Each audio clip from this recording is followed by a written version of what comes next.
Velkommen til podcasten Jobb med mening. Jeg heter Ståle.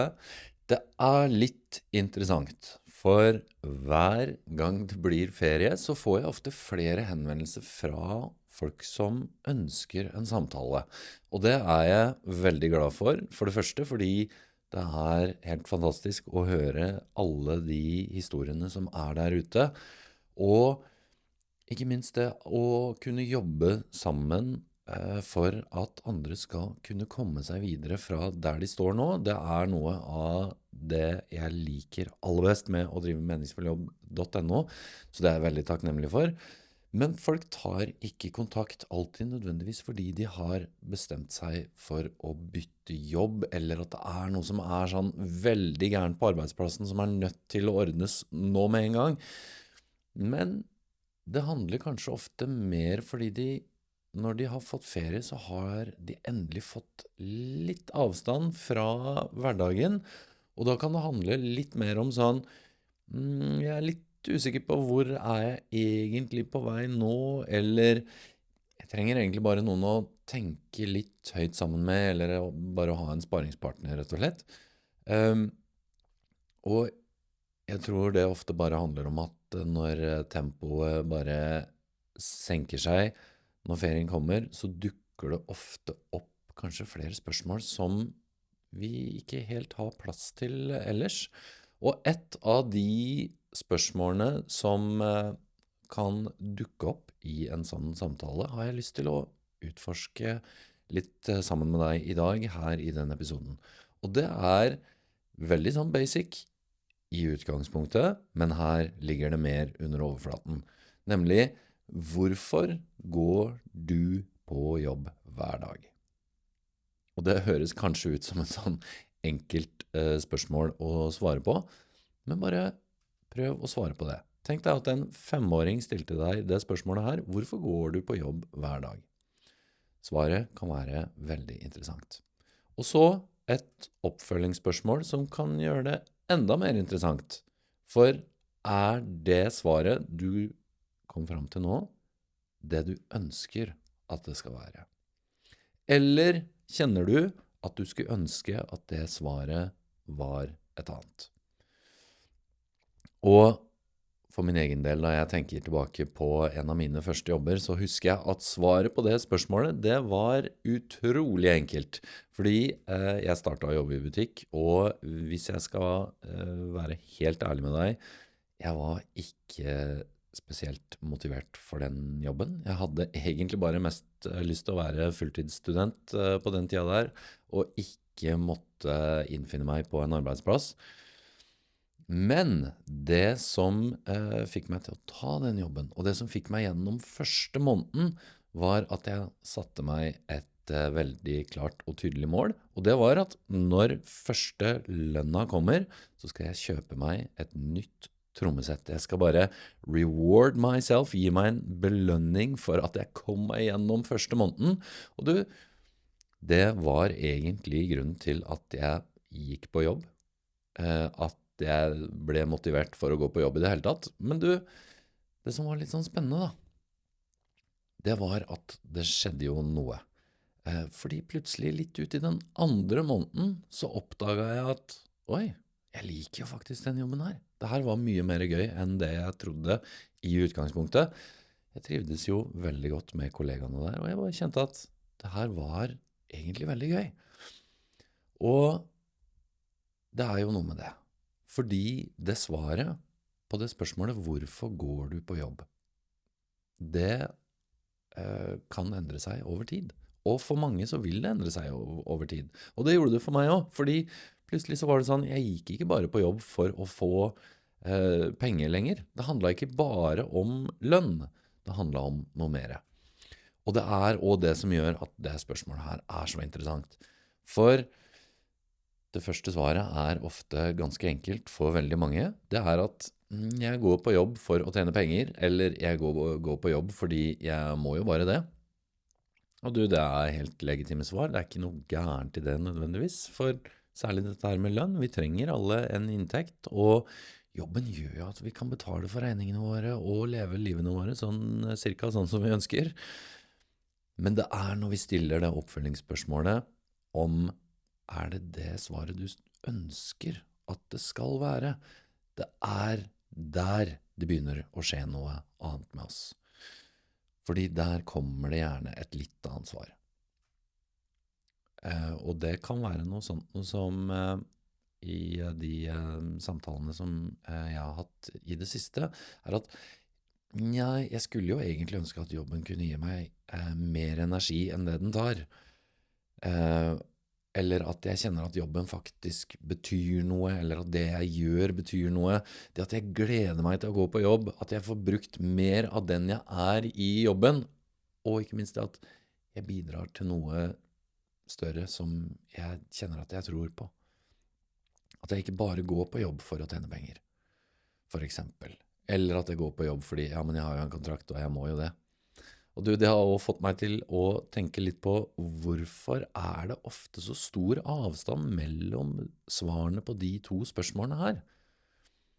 Og det en sånn ancient story, det en sånn gammel historie om 3 steinhuggere, hvor det en mann som går bort til 3 steinhuggere og spør, hva det de holder på med? Og den første svarer rett og slett bare, nei, jeg hogger stein. Den andre sier, jeg gjør det her for å tjene penger til familien min. Og den tredje svarer, jeg bygger en katedral. Alle de 3 gjorde nøyaktig den samme jobben, men de levde i 3 fullstendig forskjellige virkeligheter og historier om hvorfor de gikk på jobb.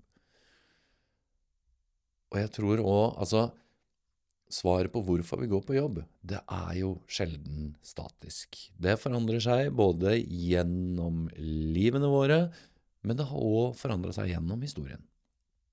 Og det kanskje ikke så rart at vi først tenker på inntekt, at det det første vi tenker på når vi blir spurt om hvorfor vi går på jobb.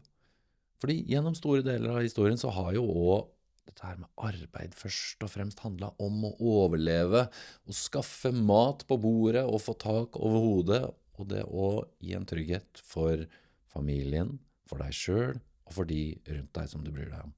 Og det gjør det fortsatt for mange, og det definitivt en stor del av det. Men for mange av oss så handler også arbeidet om i dag, eller vi vil i hvert fall at det skal handle om mer enn bare lønn, mer enn bare penger, fordi vi ønsker å utvikle oss, og vi ønsker å høre til, og vi trenger å høre til, kjenne på tilhørighet og fellesskap. Og vi ønsker oss gode kollegaer, vi ønsker oss et godt og trygt arbeidsmiljø, og kanskje også noen verdier som vi kan stå inne for. Og at vi kjenner at det vi gjør betyr noe, det av betydning.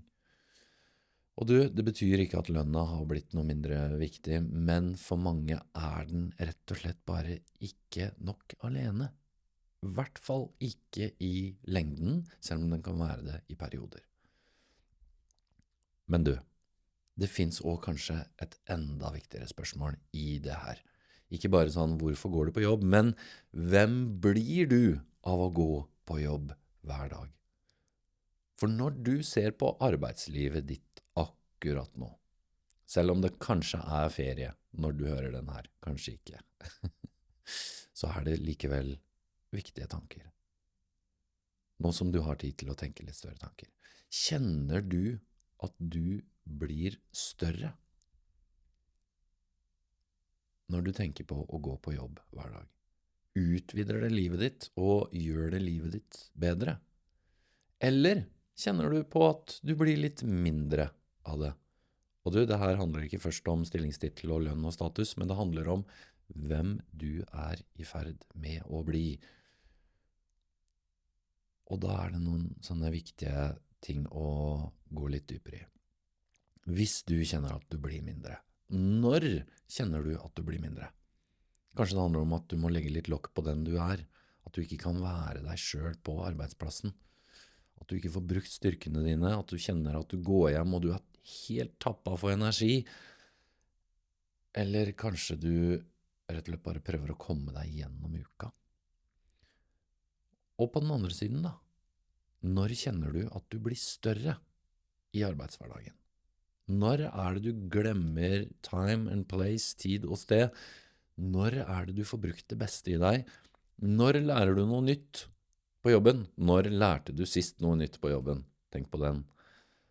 Og når er det du går hjem, og du kjenner at du har litt mer energi enn når du kom på jobb, og når kjente du på det sist?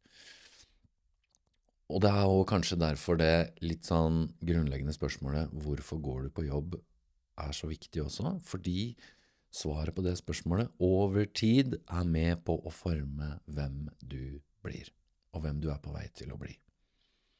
Og det her handler ikke om å finne den perfekte jobben nødvendigvis, og løsningen her litt forskjellig for oss alle, men kanskje handler det rett og slett bare om å bli litt mer bevisst på hvilken retning det jeg på vei i nå. Og blir du litt større, eller blir du litt mindre av å være der du nå? Og jeg tror også kanskje derfor det spørsmålet hvorfor går du på jobb, som sagt, det så viktig, og ikke nødvendigvis fordi det finnes ett riktig svar her, men fordi det svaret sier noe mer enn hvordan du tjener til livets opphold. Det sier noe om hvem du i ferd med å bli. Og dette her med å skape et arbeidsliv som passer livet ditt, det handler ikke bare om hva du gjør hver dag. Det handler også om hvem du blir mens du gjør det. Så kanskje spørsmålet du kan ta med deg denne uka her, ikke bare hvorfor går jeg på jobb, men også hvem jeg i ferd med å bli av å gå dit hver dag. Og hvis du kjenner at de spørsmålene her, det vi har snakket om i den episoden her, treffer deg, og at du har lyst til å utforske de spørsmålene her, eller noen andre lignende spørsmål, noe du går rundt med, noen tanker du har, så du hjertelig velkommen til å ta kontakt med meg på meningsfulljobb.no. Så kan vi utforske hvilken retning det som kjennes riktig for deg, enten det handler om å finne en ny retning til høsten, eller når du måtte høre den episoden her i løpet av året, eller om det handler om å finne mer mening der du allerede Tusen takk for at du har lyttet til denne episoden her av Jobb med mening. Del denne episoden med noen du tenker trenger å høre det, så høres vi igjen i neste episode.